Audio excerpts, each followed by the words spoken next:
The perfect life that turned out to be a lie. Boston. A beautiful suburban house. Emma Richardson, a successful interior designer, had built a career designing dream homes for the city's elite. Her name was synonymous with luxury and impeccable taste, her portfolio gracing the pages of top design magazines. Clients sought her for her refined aesthetic, her ability to turn spaces into works of art. And at home, she lived in what many believed was a perfect marriage. Her husband, Daniel Richardson, was an ambitious businessman, sharp and driven. They had met during their university years at Northeastern, their love story beginning with a clumsy accident in a campus coffee shop. Emma had spilled her latte all over Daniel's economics textbook, flustered and apologizing profusely. But instead of irritation, Daniel had laughed, offering her a napkin and an easy smile. That night, they sat in the cafe and talked for hours, the conversation stretching long past closing time. A week later, they were inseparable. 12 years had passed since that first meeting, and from the outside, their life was enviable. A beautifully renovated Victorian home in the suburbs, dinner parties with influential friends, exotic vacations that filled their social media feeds. They were the couple everyone admired, the golden pair. But the illusion of perfection shattered the night of the accident. It was supposed to be a routine drive home. Emma had just wrapped up a meeting with a high-profile client and was navigating the slick, rain-slicked streets of Boston. A sudden swerve, blinding headlights, the violent crunch of metal. The impact was catastrophic. When Emma woke in the hospital, the doctor's voice was gentle but unyielding. Spinal cord damage. Permanent paralysis from the waist down. The months that followed were a blur of pain, rehabilitation, and the slow, agonizing process of accepting her new reality. At first, Daniel played the role of the devoted husband, holding her hand at the hospital, telling anyone who would listen how brave she was. But behind closed doors, cracks began to form. The sighs of frustration when he had to help her into bed, the coldness that crept into his touch, the way his voice tightened when discussing the mounting medical bills. 6 months after the accident, Daniel convinced Emma to sign over control of her design firm to him. Just temporarily, he had assured her, so she could focus on her recovery. She had agreed, believing that their marriage was still built on trust. But then came the new assistant, Vanessa Miller. Young, beautiful, able-bodied. Emma saw the way Daniel looked at her, the way Vanessa's presence in their home became more frequent. The truth settled in like a slow, suffocating weight. She was becoming an inconvenience in her own life. The final betrayal came 14 months after her accident. That evening, Daniel had sent her a text, a rare gesture of warmth after months of emotional distance. "I'm taking you somewhere special tonight. Be ready at 7 o'clock. Dress warmly." For the first time in months, hope flickered in Emma's heart. Maybe this was his way of trying. Maybe he was finally ready to accept their new reality. But as they drove further from the city, hope turned to unease. The familiar streets gave way to rural roads, the urban glow fading behind them. When Daniel turned onto a narrow, unmarked path into the woods, alarm bells rang in Emma's mind. "Where are we going?" she asked, forcing a lightness into her voice. Daniel's knuckles whitened on the steering wheel. "Can't you just trust me for once?" His voice was sharp, impatient. When he finally stopped in a remote clearing, dread clawed at Emma's chest. The silence was deafening as he got out of the SUV, moving around to her side with an eerie efficiency. He pulled her wheelchair from the back, setting it on the damp earth. "Daniel," she whispered, voice trembling. "What are we doing here?" He didn't meet her eyes as he lifted her from the car, placing her into the chair. "I can't do this anymore, Emma." The words sliced through her, leaving her breathless. "Do what?" she choked out. "This." He gestured vaguely at her, at the chair, at the burden she had become. "The medical bills, the stress, the way our life, my life, has completely derailed because of this." Emma felt the blood drain from her face. "You can't be serious." He stepped back, eyes devoid of warmth. "You have your phone. Maybe someone will find you. Maybe they won't. Daniel, please." But he was already turning away, already climbing back into the SUV. The roar of the engine cut through the night as the red glow of his taillights disappeared through the trees. Alone. In the dark. Emma's hands shook as she fumbled for her phone. No service. The cruel irony mocked her, tightening the grip of terror in her chest. She screamed his name into the void, but the forest swallowed her voice whole. Then, movement. A shadow among the trees. A tall figure emerging from the darkness. Fear surged through her as she aimed her phone's flashlight toward the sound, breath hitching in her throat.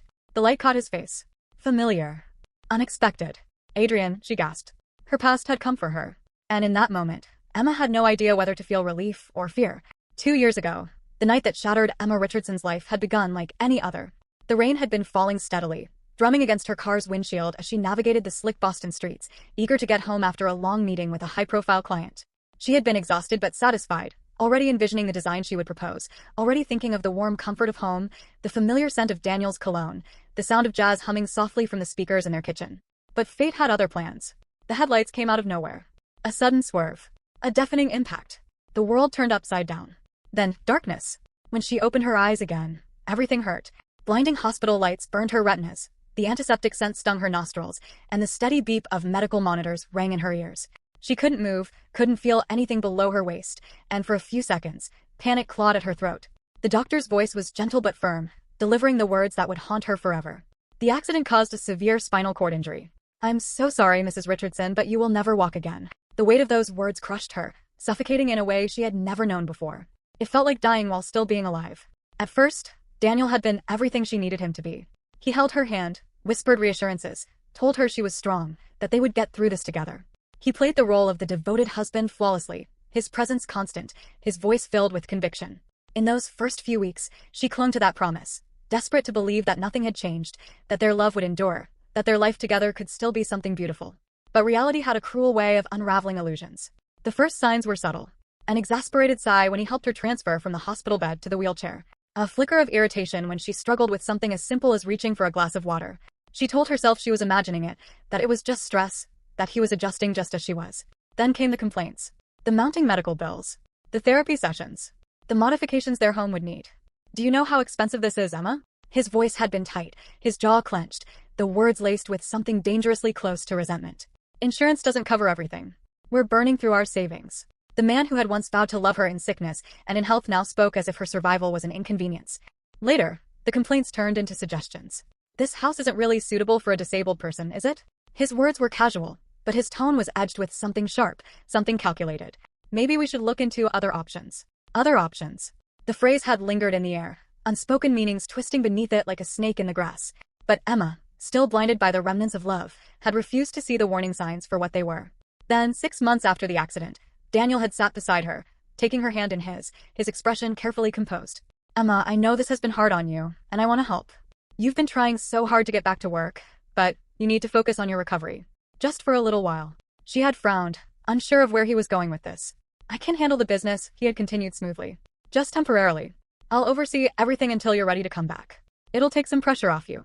You trust me, don't you? She had trusted him. She had loved him. And so, without hesitation, she had signed the documents. It was her biggest mistake. Because that was the moment Emma stopped being a partner in her own life and became something else entirely, a burden. The day Vanessa Miller walked into the office, Emma Richardson felt the first whisper of something she couldn't quite name, something that coiled in her gut and refused to leave. The young assistant was everything Emma no longer was. Tall, slender, confident, moving with an effortless grace that Emma had lost the moment she was strapped into a wheelchair. The way Daniel looked at her was subtle at first. A lingering glance, a slightly too friendly smile, a casual touch on her shoulder that lasted just a fraction of a second too long. Emma noticed, but she said nothing, telling herself it was paranoia, telling herself that Daniel would never betray her, not after everything they had been through. But day by day, she felt herself being pushed further into the shadows of her own life. Clients who had once insisted on her personal touch now dealt directly with Daniel, her name slowly fading from contracts and invoices. Her desk at the office, once a space filled with fabric swatches, blueprints, and carefully curated inspiration boards, became neater, emptier, until one day, she found that her chair had been removed entirely. It was as if she had ceased to exist. At home, the silence grew heavier. Friends, once a steady presence in her life, started visiting less and less, their calls dwindling to polite but distant check-ins. Whether it was the discomfort of her condition or the unspoken cues from Daniel, she didn't know. But she saw the shift, felt it like a slow, creeping erasure. And Daniel was changing in ways that made her heart ache. At first, it was small things. The way he no longer kissed her goodnight. The way he flinched, almost imperceptibly, when she reached for his hand. The way he began working late, offering vague explanations, his phone always buzzing with messages he never let her see. He grew distant, cold, mechanical in his interactions with her, treating her not as a wife but as an obligation, a responsibility he no longer wanted. And then came the day that changed everything. It had started with a text message. Simple. Unexpected. I'm taking you somewhere special tonight. Be ready at 7 o'clock. Dress warmly. For the first time in months, hope flickered in Emma's heart. Maybe, just maybe, this was an olive branch, a sign that Daniel was finally accepting their new reality, that he wanted to reconnect, that he still saw her, not as a burden, but as the woman he had once loved. She would soon learn how wrong she was. At 5 in the evening, Emma Richardson's phone vibrated with a message that felt like a relic from another life, a reminder of the way things used to be before everything had unraveled. I have a surprise for you. Be ready at 7 o'clock. Dress warmly. For a long moment, she simply stared at the words, her mind struggling to reconcile them with the cold, distant man Daniel had become.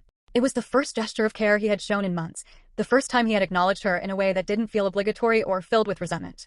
Against all logic, hope stirred in her chest, fragile but undeniable. Maybe he was trying. Maybe he had realized how much they had lost. Maybe, just maybe, this was the beginning of something better. When Daniel returned home, there was something unsettling about the way he carried himself, a forced politeness in his words, a careful detachment in his movements. He smiled, but it didn't quite reach his eyes, and though his gestures were efficient as he helped her into a sweater and jacket, there was no tenderness in them. He loaded her wheelchair into the car with a practiced ease, his hands steady, his expression unreadable. They drove in silence at first, the city slipping past in a blur of streetlights and familiar storefronts. Emma kept stealing glances at him, searching for a trace of warmth, a sign that this was what she so desperately wanted it to be. But Daniel's focus remained on the road, his grip on the steering wheel tight, his jaw set in an unreadable line. As the streets grew emptier and the glow of the city faded behind them, unease settled in her stomach. She watched as the urban landscape gave way to long stretches of deserted highway, the road narrowing, the darkness thickening around them. "Daniel, where are we going?" Her voice wavered despite her best effort to keep it steady. "Just trust me," he replied, his tone clipped, devoid of the reassurance she craved. Something in his voice silenced her, a finality, a quiet, unsettling detachment that made the fine hairs on the back of her neck rise. The road twisted deeper into the forest, the trees towering on either side, their gnarled branches clawing at the night sky. Emma tightened her grip on her phone, her pulse quickening with a fear she could no longer ignore. She had wanted so badly to believe in his kindness. But now, she wasn't sure she would live to regret it. The car rolled to a stop in a small clearing, surrounded by dense forest on all sides, the night pressing in like a heavy shroud. The engine cut off, and in the sudden silence, Emma felt her heartbeat thudding in her ears, an uneasy rhythm that only grew louder as Daniel stepped out without a word. She watched as he moved to the back of the car, his motions precise and methodical. The trunk creaked open, and before she could ask what was happening, he pulled out her wheelchair and set it on the damp earth. Something cold slid through her veins, a slow, creeping dread that coiled around her ribs and made it difficult to breathe. "What's going on?" Her voice was small, uncertain, the words barely more than a whisper. Daniel didn't answer. Instead, he reached back into the trunk, pulled out a small duffel bag, and tossed it at her feet. "There's water, a blanket, and a flashlight," he said, his tone flat, emotionless, as if he were discussing a minor inconvenience rather than abandoning his wife in the middle of nowhere. Her breath caught in her throat, her pulse spiking as horror settled in her bones. "You're kidding me," she said, her voice shaking, her hands gripping the edges of her seat as if she could anchor herself to reality. "No, Emma." His eyes met hers for the first time that night, and what she saw there was worse than anger, worse than resentment. It was nothing. Just cold indifference. "You are not a part of my life anymore." The words struck her like a physical blow, knocking the air from her lungs. "Daniel, please," she pleaded, desperation rising like a tide, threatening to pull her under. "We can fix this. Whatever is wrong, we can fix it." But he wasn't listening. His phone screen illuminated his face, his attention already elsewhere, already leaving her behind before his body ever did. A message flashed across the screen. "Waiting for you at home. Vanessa." Emma's stomach twisted. Vanessa. The name barely left her lips, but she saw the flicker in his expression, the way his jaw clenched for just a second before he exhaled sharply, as if relieved that the pretense was finally over. "She makes me happy," he said simply, each word slicing through her like a blade. "Something you can't do anymore." Emma felt the world tilt around her, her vision swimming as the full, terrible truth settled over her like a suffocating weight. This wasn't just cruelty. This was premeditated. Daniel turned without another word, climbed back into the driver's seat, and shut the door. The engine rumbled to life, red taillights casting eerie shadows through the trees. "Daniel!" Emma screamed, her voice raw, her entire body trembling. "Daniel, please. You can't leave me here." But he didn't look back. The car lurched forward, tires crunching over fallen leaves and gravel, the sound fading as he disappeared down the darkened road. And then silence. Emma screamed again, her voice tearing through the night, but the only answer was the wind rustling through the trees. No one heard her. No one was coming. Emma had no idea that in the darkness beyond the trees, someone was watching. Hidden in the shadows, standing perfectly still with years of practiced discipline, Adrian Foster barely breathed as he watched the red glow of Daniel's taillights fade into the distance. His fists clenched at his sides, his pulse pounding in his ears, his entire body coiled with restrained fury. He had seen everything. Hours earlier, he had been outside Emma's house, a place he hadn't allowed himself to go near in years. He hadn't planned on stopping, hadn't even planned on seeing her, but something had pulled him there, a restless unease that had settled into his gut the moment he'd arrived back in Boston. He had told himself he was only passing through, that curiosity wasn't the same as longing. But when he saw Daniel loading her into the car, something about the way she looked, small, uncertain, vulnerable, had made every instinct in his body scream that something was wrong. So he had followed. Now, crouched in the thick underbrush, he exhaled slowly, his breath misting in the cold night air as the reality of what he had just witnessed settled over him like a weight. Daniel had left her. Not just left. Abandoned. Helpless. Defenseless. "Damn it," he muttered under his breath, the curse barely more than a growl as rage curled through him, sharp and unforgiving. And then, Just like he had countless times before in war zones across the world, Adrian made a choice. He stepped out of the shadows. Emma sat in the darkness, her breath coming in ragged gasps as the cold sank deep into her bones, wrapping around her like a second skin.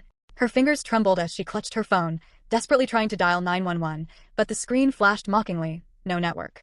The realization hit her like a physical blow. She was alone, completely and utterly alone. The silence of the forest pressed in on her, suffocating, vast and unbroken, until suddenly, a sound cut through the void. A sharp snap. A branch breaking under the weight of something asterisk or someone. Her pulse spiked, panic clawing at her throat as she turned wildly, her flashlight beam flickering across the endless sea of trees.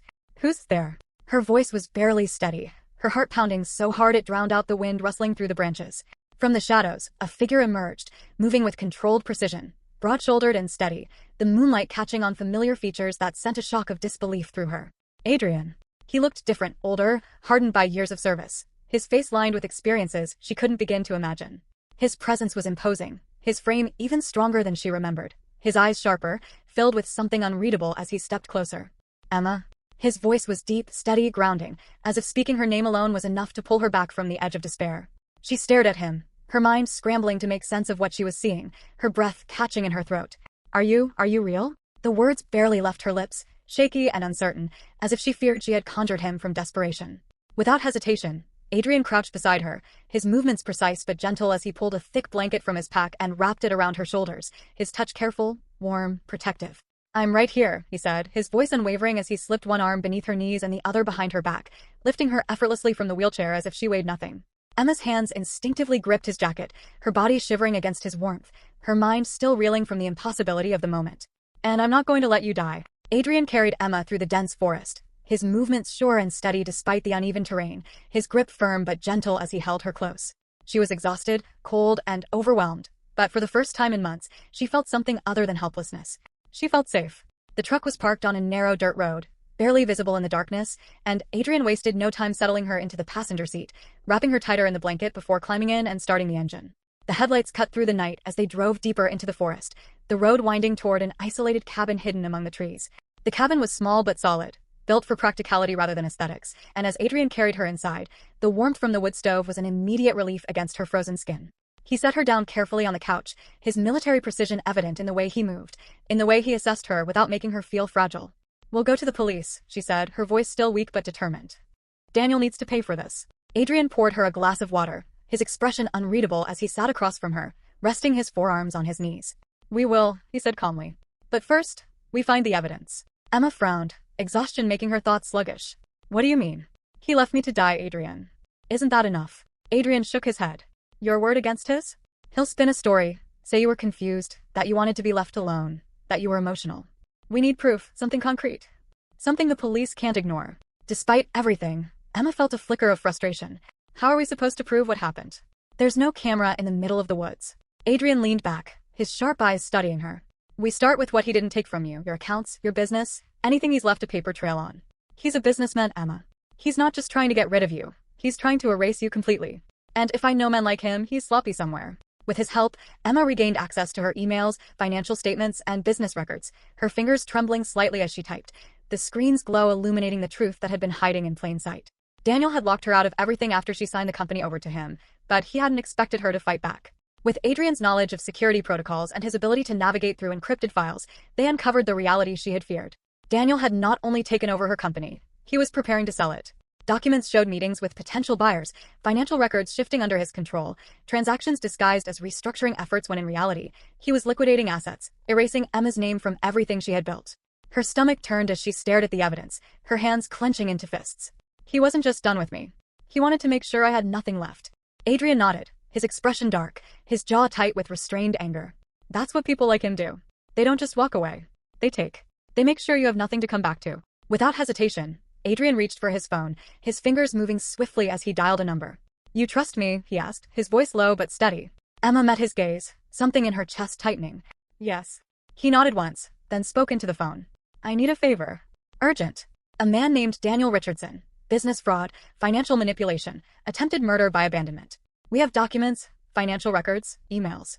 Can you get a warrant? The voice on the other end answered quickly, and Adrian's expression didn't change as he listened, his focus sharp, his body tense.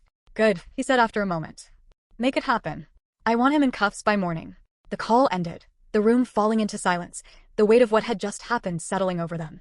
The police will have the arrest warrant by tomorrow, Adrian said, his voice calm but edged with something lethal. Now we wait. The next morning, as Daniel Richardson sat comfortably in his sleek, glass-walled office, savoring his morning coffee and going over final negotiations for the sale of Emma's company, the doors burst open. The sudden sharp voices of uniformed officers cut through the sterile quiet of his workspace, sending a ripple of shock through his employees. Daniel Richardson, you're under arrest for fraud, financial embezzlement, and attempted murder, the lead officer announced, his voice firm, authoritative, leaving no room for argument. Daniel barely had time to stand before cold metal cuffs snapped around his wrists, the weight of them like a sudden anchor pulling him from his world of polished success into harsh reality. His face contorted with rage and disbelief as he struggled against the officers, his carefully constructed mask of control slipping away. "This is a mistake," he shouted, his voice cracking with panic. "It's a lie. She's unstable. She's just trying to ruin me." But the officers weren't listening, and neither was anyone else.